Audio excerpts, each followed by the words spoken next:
Hello, hello, hello, my best bookies. Today, obviously, I have a very different setup. So currently, I am sitting on the ground, but I figured this would give you a better view of my adorable shelves I have anyway. Plus, the main reason I'm doing this is because I don't really have a setup that can let me film while I'm standing. So for right now, I am just kind of changing it up and letting you see me sit down. Some booktubers do this, and I think it works just as fine as standing, so I'm gonna do it. Anyway, today I am going to be making a video about 10 books I'm really apprehensive about and I just am not sure I'm going to enjoy for one reason or another. So the order I'm going in is not really one you should pay attention to. I'm kind of just randomly doing it, so I hope you guys enjoy. First up, we have The Moors Are Missing by James Patterson. So this is a collection of 3 stories collaborated with Lauren D. Esselman, Sam Hawken, and Ed Chatterton. And they all are completely different. I don't believe they ever have anything to do with each other. I don't think they're like a tie-in kind of story. But I have loved James Patterson in the past, and I have hated James Patterson in the past. He is totally a hit-or-miss author for me. There's never really an in-between, and that sucks. But I am really hoping I will enjoy it. I have never read an adult mystery by him. I've only read his YA series, but I love adult mysteries. I think they are so much more dark and in-depth a lot of times than YA mysteries. So I'm glad to finally be getting to one of them, and I just hope I enjoy that it's like 3 separate stories. That way maybe I can get 3 different point of views from James Patterson, rather than just the one story in the one book. But I'm apprehensive because, like I say, I have really hated him in the past. I've read some novels by him I have not enjoyed at all. And these are 3 different stories, each with 3 different authors, which I feel like I won't really be able to get into the characters or into the plot of the novels. So I'm just really unsure about it, but like I say, I have high hopes for it, which also might be bad, but I really just hope that I will love it. Next, we have yet another adult mystery, Beneath the Mountain by Luca D'Andrea, or D'Andrea. I like D'Andrea, but whatever. So this is an adult murder mystery that has gotten really bad reviews. It's like an Italian thing, it's a new author, it sounds so cool, it takes place in like the Alps, I believe. But I won this for free in a Goodreads giveaway, which was so exciting, and I was like, I need to get to this book as soon as possible. But I was looking at the reviews, and they're not very positive, they're quite mixed. I'm just not sure about how much I'm going to love it. I have read mysteries in the past that take place in foreign countries, and they've been a bit confusing. They've been really cool, but they've been a bit confusing, so I'm hoping I'll be able to understand this one a bit better than that. But, I mean, a killer in the mountains where you can barely really find him, that sounds so cool. I've heard it just takes a bit of a while to get into, but I'm okay with that. I just have not heard anything good about it, so I'm a bit worried. Next, we have Miss Peregrine's Home for Peculiar Children by Ransom Riggs. This is probably the most apprehensive book I have on this entire list, because I think it's going to be terrifying. So I bought this way before it was super popular, before it became a movie, and I was like, this looks so cool. I got it as a gift, actually, sorry. But then I was like, oh, she's kind of floating off the ground. Oh, there are like 2 people in the background looking at her. Is that just me? Am I recreating that with my mind? I don't know. And then I flipped through it, kind of, and there are like a bunch of gory pictures of like ghosts and stuff. Like, that's kind of terrifying. So I'm afraid it's going to be super scary. It's kind of heavy and thick, and that intimidates me. But I've heard such great things about it that I really should not be apprehensive. I'm just not a big fan of anything scary, and that's kind of why I'm not about to jump into this novel. Next, we have The Girl I Used to Be by April Henry. So this is not a very well-known book. A lot of the books on this list, of course, kind of are, because those are a lot of the books that I read. But April Henry is an awesome YA mystery author. If you have not heard of her, I have read 2 books of hers in the past, The Blood Will Tell and The Body in the Woods, and they were both so good. However, it took me a bit of a while to get into the characters and into the plot, so they were kind of a slow read, but they were sequels, so I didn't have to get into the characters in the second one, which was nice. But this one kind of just sounds like the cliche mystery. It's a thin one. I don't know how deep I'll be able to get into it in that short amount of time, but it follows a girl who somehow survived the murder of her mother and the disappearance of her father. Everybody thought her father killed her mother until one day he turns up dead and they realize that he died at the same time as her mother, so he probably did not kill her. So the main character, Olivia, realizes there's this killer on the loose and I have to find them and avenge my parents, I guess you could say. It sounds, like I say, like the kind of cliche mystery novel, but it sounds great. It's April Henry, which I have loved every book I've read by her.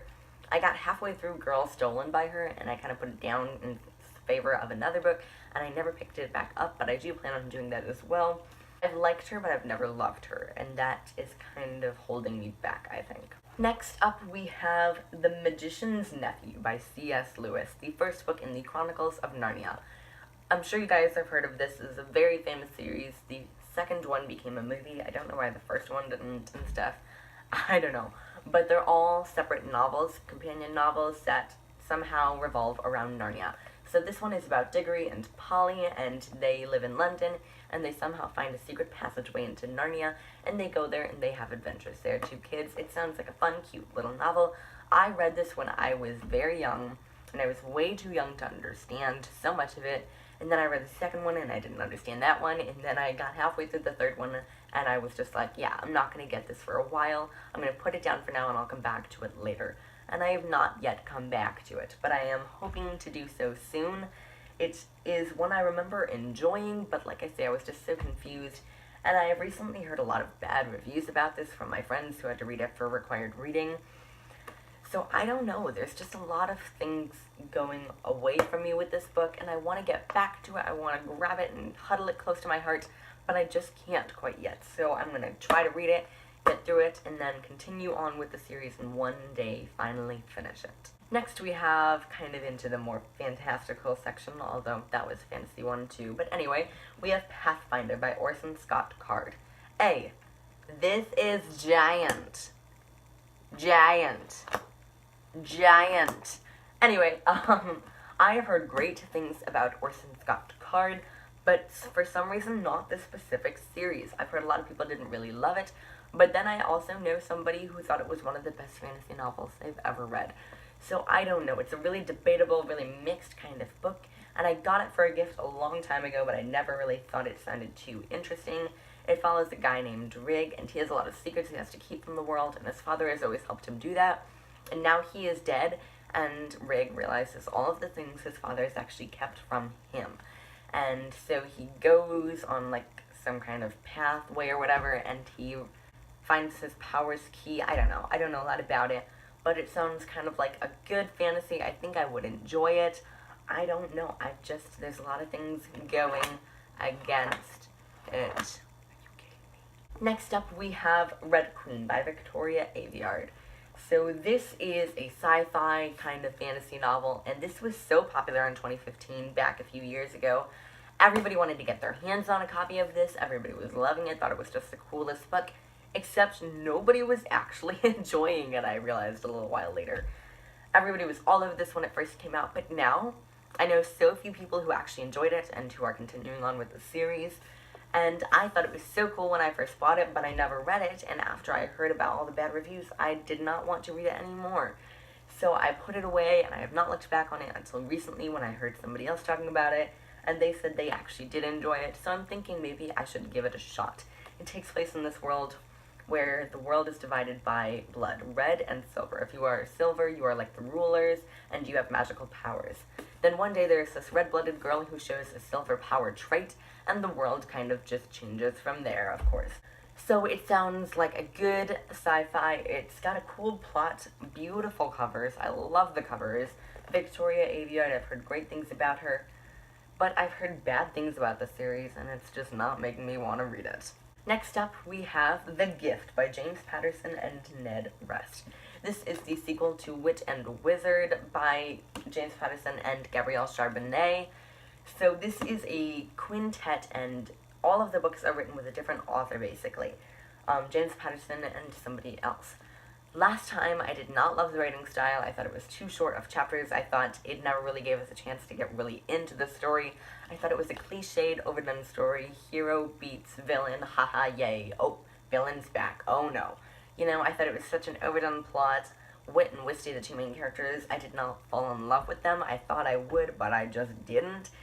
And so I'm not really looking forward to a sequel. I think I gave the last one 3 stars, and I probably should have given it a lower rating than that. I was just very lenient on that novel because it was James Patterson. But this is one of the books that I did not enjoy by him, and I am going to get to this one. But I'm just not super inspired to do so. I'm kind of reluctant as I did not like the last one in the series. I don't know about this one. Next up, we have Every Breath You Take by Mary Higgins Clark and Alastair Burt. This is yet another adult mystery on this list. I am, as you can see, very apprehensive about many adult mysteries. But anyway, this is the 5th novel in the Under Suspicion series. I read the first 4, and the first 3 were awesome. It was an awesome trilogy. I thought it would stick to a trilogy, and then one day a 4th book came out, and I was like, this is cool, I'm gonna love it. And I didn't. I was disappointed by it. I didn't think it had such a great ending. There were a few things really different from the past 3 novels that I didn't find were a good improvement. So it's just one I'm not looking forward to. I'm hoping the mystery element is a bit better. In the last one it wasn't there, and neither was the, family element as it had been in the last one so much. So I was disappointed by that. I'm hoping this one has a much cooler plot, and that I'll love it more. But like I say, I think this should have stuck to a trilogy, and I don't know about a 5th one. I just am really unsure about it. Next we have Alexander Hamilton by Ron Chernow. So this is a giant memoir, biography kind of thing.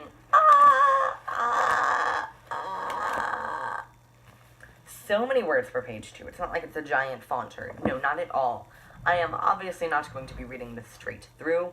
I love the Hamilton soundtrack. I actually saw the show live, which was awesome. It was so great. And then I saw this and I was like, have to pick it up, obviously. And I have not actually picked it up. I bought it, but I have been so intimidated, and I have not been super inclined to read it.